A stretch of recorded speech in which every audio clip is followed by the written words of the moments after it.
So we will try to resolve the given rational fraction into its partial fraction. Let us begin.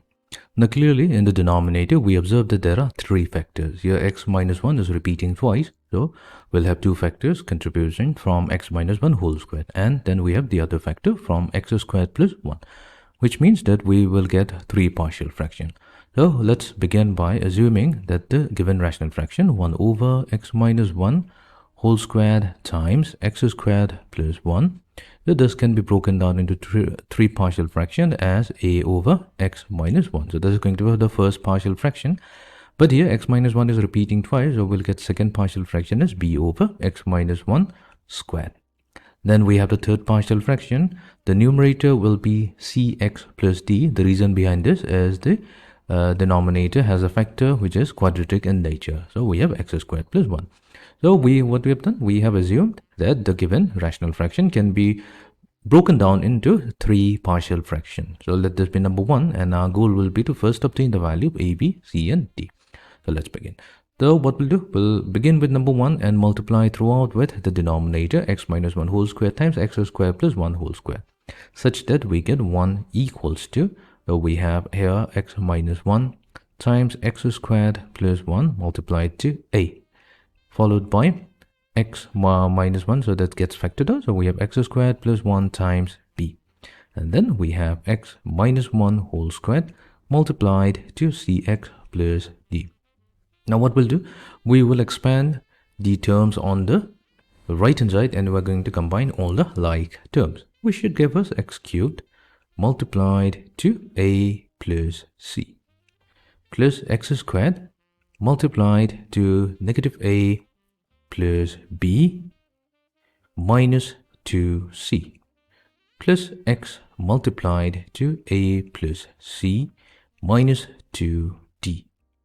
Then we have the constant terms, which is negative a plus b plus d. Fine. So here we observe that there are four terms. The first term contains x cubed, next term contains x squared, third term contains x, and the last term is the constant term. However, on the left hand side, we only have a constant term, so that's 1.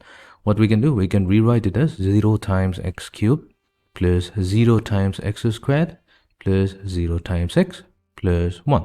This is done so that when we equate both sides, we are going to compare the coefficient of each of the terms, meaning the coefficient of x cubed, which is a plus c, so this will be equals to 0 because the coefficient of x cubed on the left hand side is 0.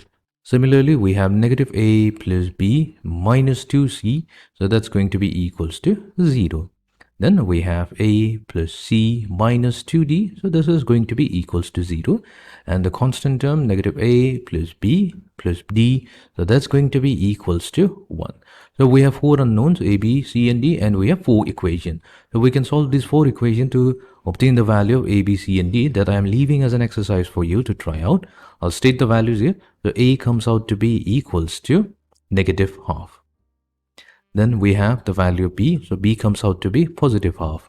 C comes out to be negative half, and the value of d is 0. So now we have the value of a, b, c and d. What we'll do, we'll substitute this back in equation number 1. Let's do that.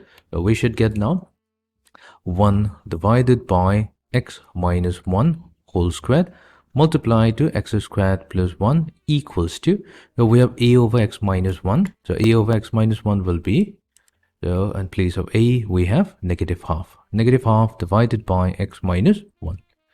Plus we have b, so b is half over x minus 1 whole square. Then we have cx, so that's negative half x plus 0 divided by x squared plus 1. So let's write it in a more nicer fashion, and therefore this is going to give us the final value. That means the original rational fraction 1 over x minus 1 whole squared multiplied to x squared plus 1. So this is negative 1 over 2 times x minus 1, followed by the next partial fraction, which is 1 over 2 times x minus 1 whole squared. Then we have negative x whole divided by 2 times x squared plus 1. So this is how we can resolve the given rational fraction into its constituent partial fraction. And if you want to cross-check, you can combine these three partial fractions to get back the original rational fraction.